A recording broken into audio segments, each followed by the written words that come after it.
Bienvenue dans cette vidéo de mes lectures du mois de janvier. Donc j'ai 4 livres à vous présenter, je vais les présenter dans l'ordre. 4 livres, c'est plutôt pas mal, ça fait une moyenne de 1 livre par semaine, même si j'ai pas lu un livre par semaine, enfin voilà, c'est une moyenne quoi. Et pour chaque livre, j'ai décidé de vous lire un extrait qui ne spoilera pas la lecture, enfin sorti du contexte. Ça vous spoilera pas, mais si vous n'avez pas envie de d'écouter passer l'extrait, et voilà, ce sera pas dérangeant. Du coup j'ai très bien commencé l'année en lisant La nuit où les étoiles se sont éteintes de Neil Gaiman et Marie Aligno, qui était vraiment genre c'était trop bien, j'ai trop kiffé. Déjà je l'avais déjà lu, enfin commencé sur Wattpad. Et du coup, après, quand j'ai su qu'il sortait en papier, je me suis dit que j'allais attendre qu'il sorte en papier. Mais du coup, ça date de il y a longtemps, il y a 2-3 ans, je pense. Ouais, bien 2-3 ans. Du coup, ça m'a fait grave plaisir de retrouver les personnages et tout ça. Du coup, dans ce livre, on va suivre Finn, qui... Attends, je sais plus où ça se passe. Bref, je sais plus où ça se passe vraiment, mais il vit avec son oncle tout seul, et on sait que sa mère, elle est en prison, et on comprend pas pourquoi, et on sait que c'est un personnage assez sombre, très mystérieux, et on comprend pas pourquoi il est comme ça. Et donc on va suivre Finn à la rentrée, et on va suivre également Finn en road trip avec ses potes pendant l'été. Et déjà le road trip, ça m'a trop donné envie de voyager. En plus les chapitres comme ça, c'est super beau comme ça. Et vraiment les anecdotes comme ça, enfin les anecdotes du road trip, enfin les chapitres road trip où ils sont dans le road trip, vraiment c'est... Je sais pas, c'était grave cool, j'avais trop l'impression d'être avec mes potes et tout, de rigoler et tout machin.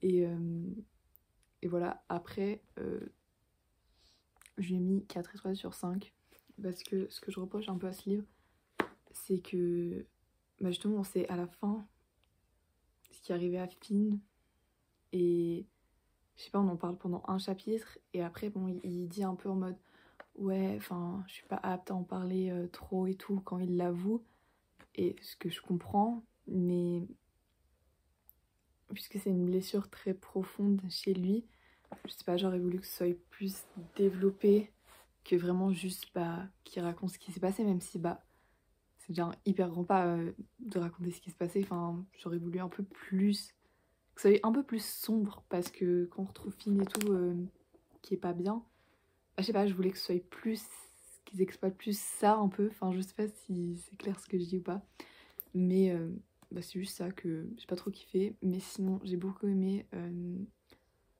toutes les métaphores autour des étoiles, surtout la phrase qui dit que les étoiles elles brillent même dans l'obscurité, mais nous on a besoin de l'obscurité pour voir les étoiles quoi. Cette phrase, je trouve ça vraiment hyper inspirant, que je me répète pratiquement chaque jour, que je me dis on a besoin d'être pas bien pour aller bien. Enfin, vous avez compris l'idée, je vous laisse méditer sur ça. Bref, du coup lisez-le, parce que vraiment il est hyper cool. Et en plus j'ai vu que les auteurs, enfin les autrices, je sais jamais comment on dit, elles sont en train d'écrire le tome 2 qui vont parler de Nate. Oh et Nate, oh vraiment, mais il était trop mignon, genre vraiment j'ai un coup de cœur pour ce personnage, genre incroyable, genre trop mimes. Genre je relirais ce livre juste pour Nate. Mais du coup, puisque les autrices elles vont sortir un livre sur Nate, je sais pas quand ça sort, mais j'ai vu sur Insta qu'elles avaient publié un truc comme quoi elles avaient fini leur livre. Bref, du coup j'ai vraiment très hâte de voir ça. Quand je reviens sur ma vie, il y a 1 an maintenant, je me dis qu'il peut s'en passer des choses en 365 jours. On pense ne jamais pouvoir remonter la pente. On compare son existence à un immense terrain vague que seules des épaves recouvrent et où l'herbe ne pousse plus. On apprend à ne plus avoir d'espoir, à tenter de supporter le quotidien, à accepter de vivre chez son oncle à peine 10 ans plus âgé que soi. Je pensais que seule la mort voudrait de mon terrain à la con comme maison. Puis je me suis rendu compte que des tas de choses pouvaient s'y écraser par mégarde. Des rencontres, des problèmes, des imprévus, de merveilleux imprévus. Puis l'herbe se remet à pousser. Ensuite j'ai lu L'As de cœur de Morgane Moncombe. Et c'était vraiment trop bien. J'ai vraiment trop aimé.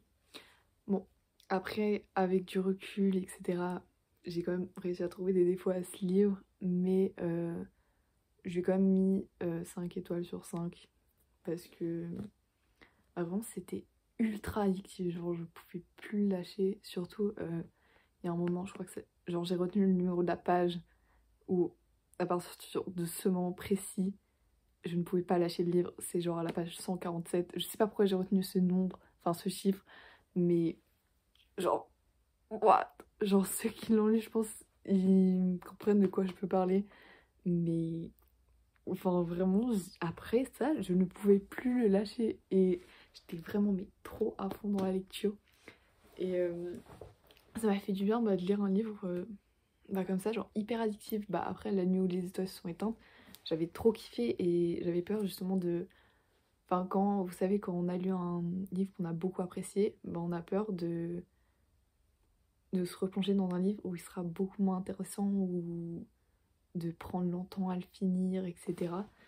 Mais là, pas du tout. Genre, c'était encore mieux que La nuit où les étoiles se sont éteintes, mais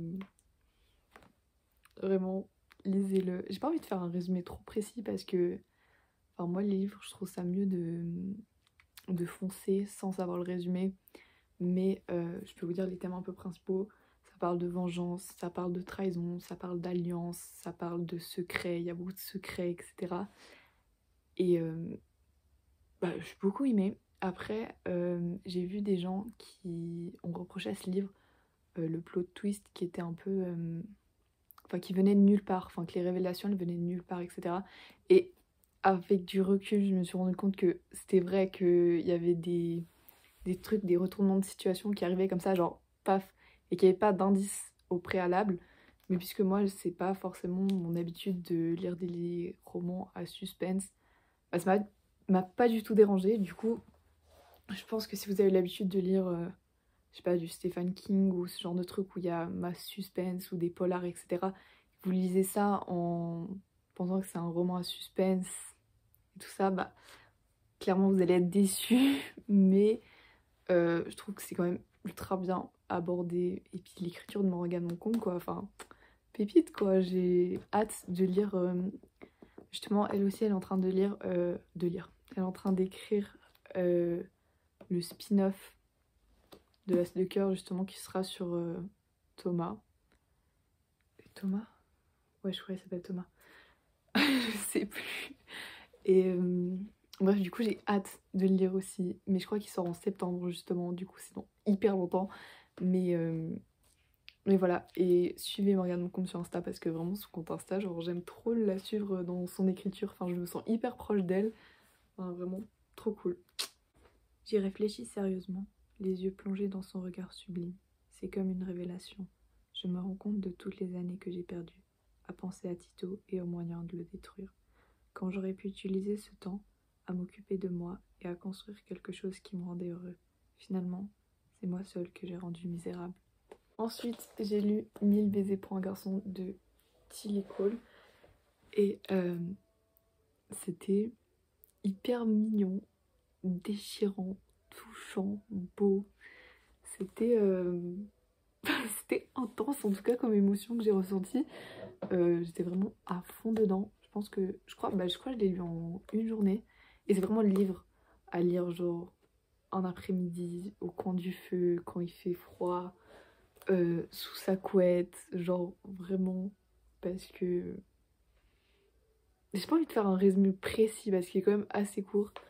Bon, il fait un peu moins de 300 pages, mais ça se lit vraiment mais ultra rapidement. Et j'avais entendu beaucoup parler de ce livre. Du coup, je me suis dit, bah, je vais le lire quand même. Et j'ai pas été déçue, vraiment. Et ouais, enfin, j'ai rien de plus à dire dessus parce que c'est vraiment un livre où faut foncer, genre vraiment. Et ce que j'ai aimé aussi, c'est qu'il y a une playlist à la fin.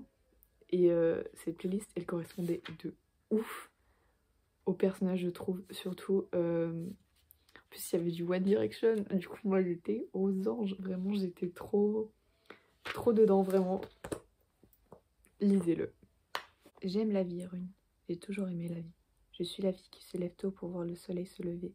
Celle qui voit le bien chez les autres, que la musique fait voyager et que l'art inspire. Celle qui brave l'orage pour voir l'arc-en-ciel. Pourquoi être triste quand on peut être heureux? Pour moi, la question ne se pose même pas. Et ensuite, j'ai lu le premier tome de Twilight. Il faut savoir que j'ai ni lu les livres, ni regardé les films en étant petite. Donc je me devais de regarder de lire Twilight, pardon. Et surtout, je sais pas, j'avais l'impression que ça devenait à la mode un peu. Enfin, je voyais en plus de gens de les regarder ou les relire, etc. Je crois surtout la vidéo de Léonie où elle relit Twilight, je crois que c'est ça qui m'a donné envie.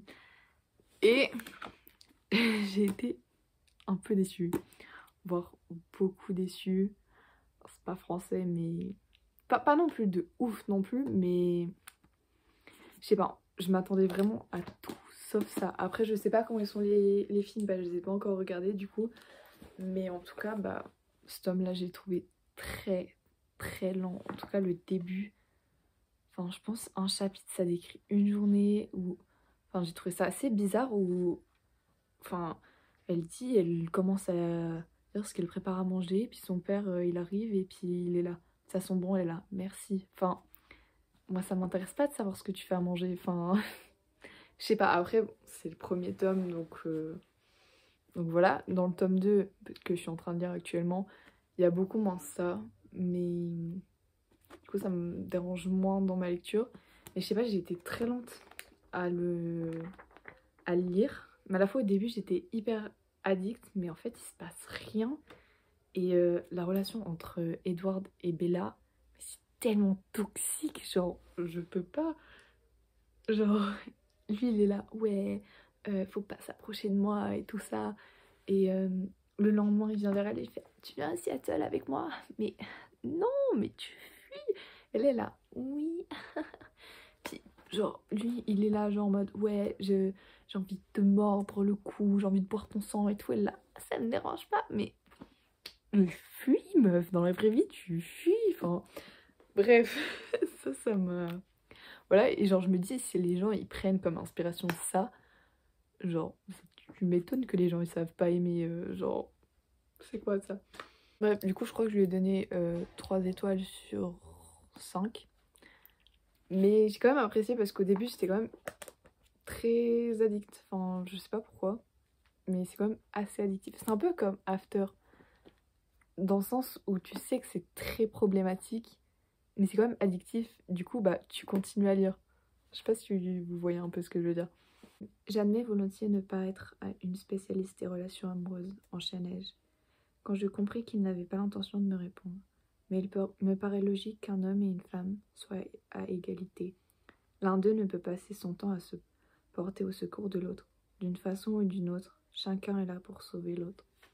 J'ai terminé avec mes lectures de janvier. J'espère que cette vidéo, elle vous a un minimum plu.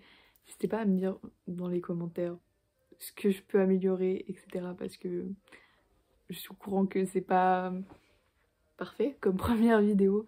Du coup, je prends tout avis, positif ou négatif. Dites-le moi.